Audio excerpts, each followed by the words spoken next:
আমি আমার জায়গা থেকে যদি বলি জুলাইয়ের যে স্বপ্ন সেই স্বপ্ন আসলে খুব বেশি বাস্তবায়ন হয়নি। কারণ জুলাইয়ে আমরা যে স্বপ্নটা দেখতাম সেটা হচ্ছে বৈষম্যহীন এক বাংলাদেশ। সেই বৈষম্যহীন যে বাংলাদেশের স্বপ্ন আমরা দেখে এই আন্দোলনটা সূত্রপাত হয়েছিল। এই আন্দোলনের পরে জায়গাটা কিন্তু আর ওই জায়গায় থাকেনি। কারণ হচ্ছে আমরা দেখলাম যে এক অদৃশ্য বৈষম্য করা হয়েছে বেসরকারি বিশ্ববিদ্যালয় শিক্ষার্থীদের সাথে। সো আমরা যেই স্বপ্ন নিয়ে এই আন্দোলনের সূত্রপাত সেই স্বপ্নকে আমরা পুরোপুরি বাস্তবায়ন হয়েছে বলে আমরা বলি না, আমরা এটা বলতেও পারি না।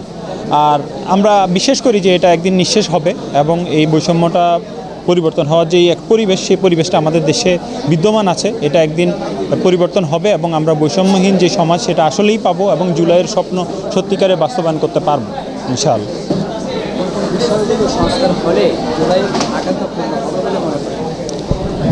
আমার দৃষ্টিতে সবচেয়ে বড় যে সংস্কার দরকার, আমি সংস্কারের জিনিসটা ওইভাবে বলবো না, রাষ্ট্র কাঠামোর যে ভিত্তিটা সেই ভিত্তিটাই আমাদের হয় নাই। কারণ আমাদের জুলাইয়ের সনদই আজকে পর্যন্ত আমরা প্রকাশ করতে পারি নাই।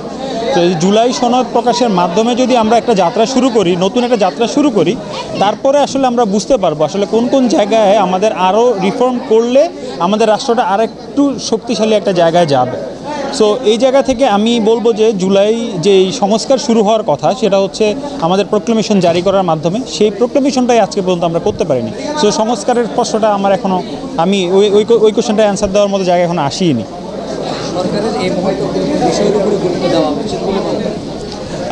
অ্যাট দ্য মোমেন্ট এই সময় আমি বলবো যে আইন শৃঙ্খলা একটা বড় চ্যালেঞ্জ বাংলাদেশে। আইন শৃঙ্খলাটাতে খুব বেশি গুরুত্ব দেওয়া উচিত। কারণ হচ্ছে আমরা দেখতে পাচ্ছি যে যারা বর্তমান যে ট্রেনিং নিয়ে আইন শৃঙ্খলা বাহিনী শুরু হয়েছিল এখনও সেম ট্রেনিংয়ে কিন্তু তারা কাজ করতেছে এবং এই ট্রেনিং যদি এভাবে মানে সেম জায়গাটাই যদি মোরালিটিটা থাকে তাহলে হচ্ছে আইন শৃঙ্খলা আসলে ভালো কাজ করবে বলে মনে হয় না। কারণ আমরা দেখতে পাই যে আমাদের একজন পুলিশ অফিসার 500 টাকার জন্য হচ্ছে অনেক কিছু বিক্রি করে দিতে পারে, অনেক ধরনের অপরাধকে নিরপরাধ হিসাবে প্রমাণ করে দিতে পারে। এই জায়গাগুলো আসলে আমাদের আরেকটা রিফর্ম অ্যান্ড নতুন একটা ট্রেনিংয়ের মাধ্যমে আসতে হবে, নতুন রিক্রুটমেন্ট নিতে হবে, যেটা আসলে জুলাইয়ের আদর্শের উপর ভিত্তি করে হওয়া উচিত। সেই আদর্শটা যদি আমরা এই আইন শৃঙ্খলা বাহিনীতে অনেক বেশি এঙ্গেজ করতে পারি তাহলে হয়তো আমরা বিশ্বাস করি যে এই জায়গাটা অনেক বেশি শক্তিশালী হবে। এর বাইরে আরেকটা বিষয় হচ্ছে আমাদের পররাষ্ট্রনীতি। আমাদের পররাষ্ট্রনীতিটা এখন পর্যন্ত খুবই ভঙ্গুর অবস্থায় আছে। আমাদের ফরেন যে মিশনগুলো তারা আসলে প্রপারলি কাজ করতেছে কিনা, এটা আদৌ কেউ মনিটরিং করে কিনা আমার এই ব্যাপারে সন্দেহ আছে।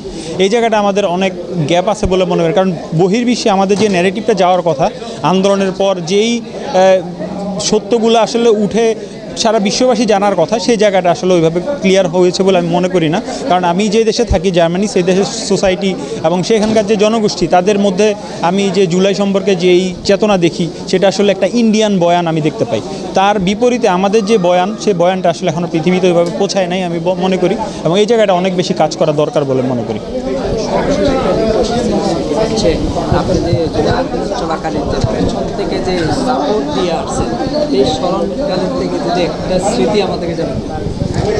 আচ্ছা, আমি একটা স্মৃতি জাস্ট শেয়ার করি, সেটা হচ্ছে প্রায় সম্ভবত আগস্টের 2 তারিখের দিকে আমি হচ্ছে তখন প্রচুর ইনবক্সে মেসেজ পাচ্ছিলাম।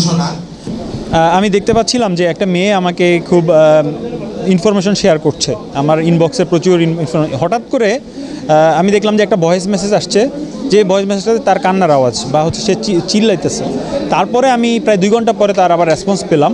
আমি তারপরে জানতে পারলাম সে যে আমাকে ইনফরমেশনগুলো সেন্ড করতেছে এই জন্য ছাত্রলীগ তাকে ধরছিল এবং তার হাতুড়ি দিয়ে গুড়িয়ে ভেঙে ফেলা হয়েছিল।